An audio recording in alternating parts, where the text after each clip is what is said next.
Happy October, kiddies, and welcome back to the only marathon where the host is moldier than the movies. You know, in honor of this special season, I thought we'd look at 4 of my favorites. We may not survive the night, but like most tales of terror, we'll start small. We'll start with a book. On the dusk of the 19th century, the cinema was in its infancy. Jack the Ripper terrorized the streets of London, and author Bram Stoker unleashed his novel Dracula upon an unsuspecting public. Popularizing the vampire like few other works before it, Stoker's book, A Blood-Soaked Chiller, remains a classic to this day. Although it was unofficially adapted with great success into the film Nosferatu in 1922, it wasn't until movies introduced sound that the popular image of Dracula and the screen vampire was created by Universal Studios in 1931. Prior to this, most American horror films dealt strictly with gruesome crimes and cases of human deformity. During the silent era, actor Lon Chaney donned countless horrifying makeups, but here was something different. Gone was the nose putty and grease paint, and in its place stood a being that defied logical explanation. This was the realm of the supernatural. Directed by Tod Browning and starring the Hungarian-born Bela Lugosi, Dracula has since become a classic in its own right, and its star is remembered today as one of the all-time great horror actors. The spider spinning his web for the unwary fly. The blood is the life, Mr. Renfield. Equal parts Stoker and drawing room villain, Lugosi's Dracula is a predator who weaves himself into the social lives of his victims, gaining their trust and finally draining them of life itself. Prior to this, vampires were usually viewed as exclusively repulsive figures. Lugosi gives the character an otherworldly charm and sex appeal that would become standard. To die, to be really dead, that must be glorious. Why, Count Dracula. The film begins by introducing us to a real estate agent named Renfield, who travels to Castle Dracula in the Carpathian Mountains, despite warnings from the local villagers.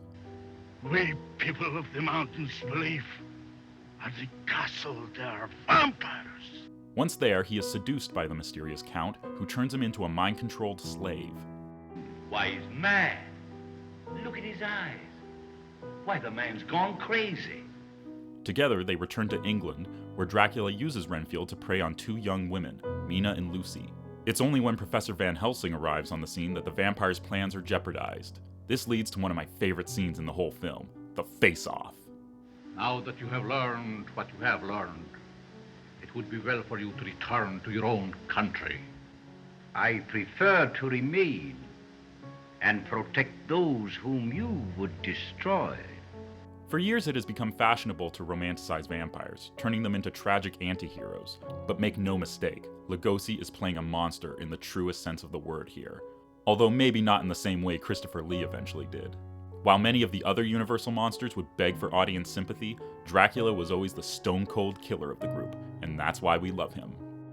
In recent years, it's become fashionable to tear Dracula down. I mean, there's no denying its classic status, but it starts off with these really moody Transylvanian scenes and then gets really stagey once it comes to London. I mean, this was the early years of sound cinema, so they were still working out the kinks. But despite all this, I'd still watch it, if only for Dwight Frye's portrayal of Renfield. He's absolutely insane. And who can forget moments like this? Rats. Rats. Rats. Thousands. Millions of them. All red blood. All these will I give you, if you will obey me. And what about Dracula's various encounters with Van Helsing? For one who has not lived even a single lifetime, you are a wise man, Van Helsing.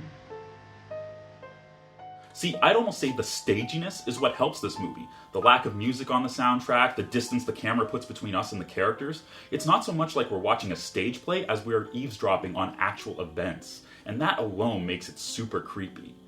So, despite all the flaws, I would highly recommend the original 1931 version of Dracula. If you want to know where the popular image of the vampire originated, it's your one-stop shop. Now, I hope you enjoyed this week's review, kids, but your Uncle Newton has to get going, because if there's going to be one next week, I gotta dig it up. See ya! We people of the mountains believe at the castle there are vampires.